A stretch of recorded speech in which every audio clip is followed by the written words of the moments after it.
안녕하십니까. 원주권 뉴스입니다. 평창에 반려동물 관광 테마파크가 조성됩니다.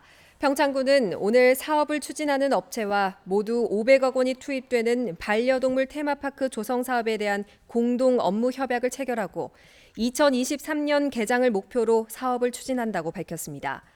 36만 제곱미터 규모로 조성되는 테마파크는 반려동물 놀이터와 수영장, 노령견 케어센터, 메디컬 연구센터, 국제산업전문대학 등으로 구성될 전망입니다. 원주경찰서는 지난 18일 밤 10시쯤 원주시 명륜동의 한 사무실 앞에 묶여있는 개를 흉기로 찌른 53살 김모 씨를 동물보호법 위반 혐의로 입건했습니다. 김 씨는 범행 현장을 목격한 택시기사가 저지하자 그대로 달아났고 김 씨에게 찔린 개는 아래 턱과 발바닥에 상처를 입었지만 생명에는 지장이 없는 것으로 알려졌습니다. 경찰 조사에서 김 씨는 개가 자신을 위협해 폭력을 휘두르게 됐다며 사실상 정당방위였다고 주장하고 있습니다. 횡성군이 최근 한일 관계 악화 정서를 감안해 일본 도토리현 야즈정과의 어린이 교류 방문 일정을 취소했습니다. 횡성군은 오는 26일부터 횡성 지역 초등학생 10명이 일본 야즈정을 방문해 문화체험 교류를 하려던 일정과 다음 달 4일 야즈정 학생을 초청하려던 계획을 모두 취소했다고 밝혔습니다. 교류 행사에 참여하는 아동과 보호자가 느낄 부담 등을 고려해 학부모 회의와 내부 논의를 거쳐 취소를 결정했다고 설명했습니다. 원주시가 여름 휴가철을 맞아 지역 농산물 판매 활성화를 위해 대형마트에 로컬 푸드 코너를 마련합니다.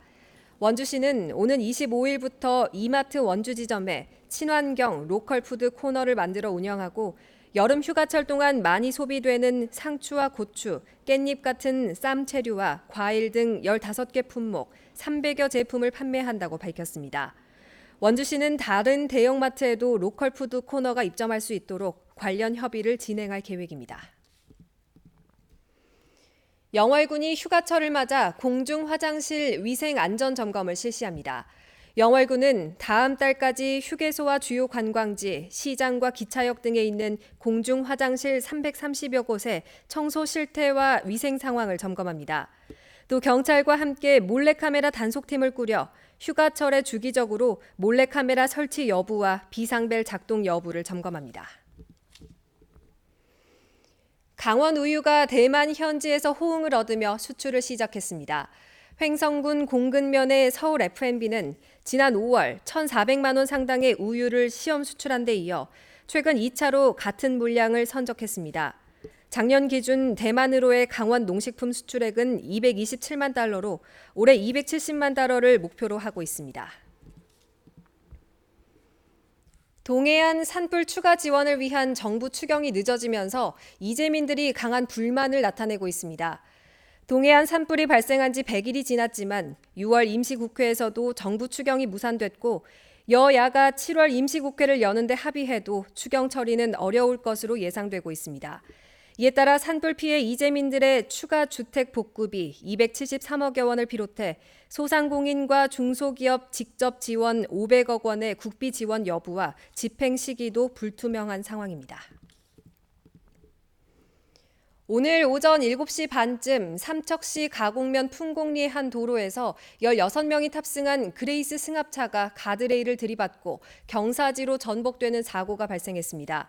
이 사고로 4명이 숨졌고 3명은 중상, 6명은 경상을 입었습니다. 탑승자 16명 가운데 9명이 외국인 근로자로 알려졌고 이들 중 3명은 교통사고 후 종적을 감춘 것으로 알려졌습니다. 한편 이들은 오늘 새벽 충남 홍성에서 출발해 쪽파 파종 작업을 하러 가던 중 사고를 당한 것으로 알려졌습니다. 경찰과 소방당국은 정확한 사고 원인을 조사하고 있습니다. 강원도는 높은 성장 잠재력과 우수한 부가가치 창출 역량을 보유한 2019년 강원 지역 스타기업 16개사를 선정해 인증서를 수여합니다. 이들 기업에 대해서는 최대 3년 동안 1억 5천만 원의 상용화 연구 개발과 성장 계획 컨설팅 등을 집중적으로 지원합니다. 뉴스를 마칩니다. 고맙습니다.